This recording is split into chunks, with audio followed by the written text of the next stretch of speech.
నమస్తే, welcome to ప్రజా ప్రతినిధి న్యూస్.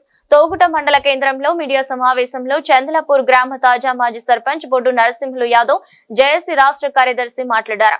గౌరవ ముఖ్యమంత్రి నిన్న సోమవారం జరిగినటువంటి రైతు సదస్సులో సర్పంచుల పదవీ కాలం తర్వాత కాంగ్రెస్ ప్రభుత్వం ఏర్పడ్డదన్నారు. ఆయా ముఖ్యమంత్రి మేము కాంగ్రెస్ ప్రభుత్వంలో కూడా 2 నెలలు ఉన్నాం. కాంగ్రెస్ ప్రభుత్వం 2023 సంవత్సరంలో ఏర్పడ్డది. సర్పంచులు 2024 ఫిబ్రవరి 2వ తారీఖు నాడు వరకు కొనసాగించారు. అది మరిచి సర్పంచులకు కాంగ్రెస్ ప్రభుత్వానికి సంబంధం లేనట్టుగా మాట్లాడటం సరైనది కాదు. గత ప్రభుత్వానికి వ్యతిరేకంగా సర్పంచులు పనిచేస్తేనే ఈ రోజు కాంగ్రెస్ పార్టీ అధికారంలోకి వచ్చింది. అది మర్చిపోయి సంబంధం లేనట్టుగా మాట్లాడటం సరైనది కాదని అన్నారు. బిల్లులు విడుదల చేసిన తర్వాతే సర్పంచ్ ఎలక్షన్లకు పోవాలని అన్నారు. గౌరవ ముఖ్యమంత్రి సీట్లో కూర్చొని ఇలా అబద్ధం ఆడడం మంచిది కాదని అన్నారు.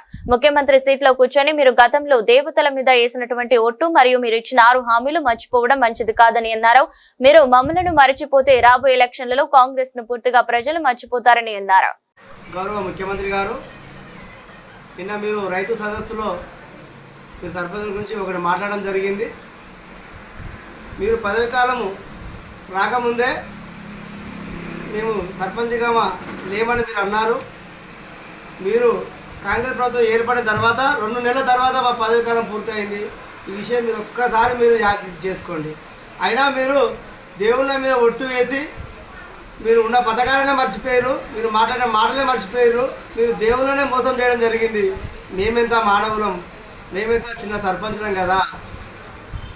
గౌరవ సర్పంచ్ గారు, గౌరవ సర్పంచులు ఎంతో బాధలో ఉన్నారు. ఈరోజు మీరంటారు మా ఆయనలో పని చేయలేదు, మా ఆయనలో ఏం పనులు జరగలేదు, మాకు వాళ్ళకి సంబంధం లేదు అన్నట్టుగా మీరు మాట్లాడుతున్నారు.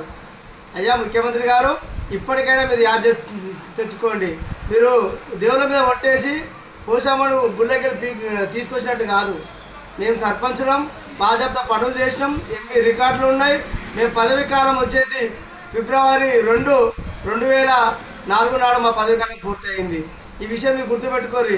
మీరు వచ్చింది 2025లో కాదు, మీరు అధికారంలోకి వచ్చింది 2023లో. అది మీరు సోయి తెచ్చుకొని యాది తెచ్చుకొని మీరు సర్పంచుల మీద అనేక రకాలుగా అపోహలు మీరు పుట్టిస్తూ మేము డబ్బులు మేము ఇవ్వనట్టుగా మాట్లాడడం సరైనది కాదు. ఇప్పటికైనా సర్పంచులు అరికోసపడుతున్నారు, 10ల సంఖ్యలో ఆత్మహత్యలు చేసుకున్నారు. ఒక్కొక్క సర్పంచ్ కూలి పనులు పోతున్నారు, ఆటో నడిపిస్తున్నారు, కూరగాయలు అమ్ముతున్నారు. దయచేసి ఇప్పటికైనా గౌరవ సర్పంచులను మీరు సర్పంచులు గుర్తించి వాళ్ళు చేసినటువంటి సేవలు ఎంతో గొప్పవి. కరోనా టైంలో కడుపు కట్టుకొని పని చేసినాం. అంతకుముందు 9 నెలలు ఫ్రీజింగ్ ఉన్నా కానీ ఎలాంటి పనులు మేము ఆపలేదు. వర్షాకాలం వచ్చిందంటే గడ్డి మందు, దోమల మందు, బ్లీచింగ్ పౌడర్ ప్రతి ఒక్క పని చేయించినాం. మాకు అప్పుడు బీఆర్ఎస్ ప్రభుత్వం 20 నెలల ముందు నుంచి కూడా మాకు చెక్కులు ఫ్రీజింగ్లో పెట్టినా మేము ఏ పని మేము ప్రజలకు ఎలాంటిగా ఇబ్బంది లేకుండా స్ట్రీట్ లైట్లు వేయించినాం, అనేక కార్యక్రమాలు చేయించినాం. అయ్యా ముఖ్యమంత్రి గారు, దయచేసి మీరు కాంగ్రెస్ ప్రభుత్వం ఏర్పడ్డ 2 నెలలకు మేము దిగిపోవడం అనేది జరిగింది.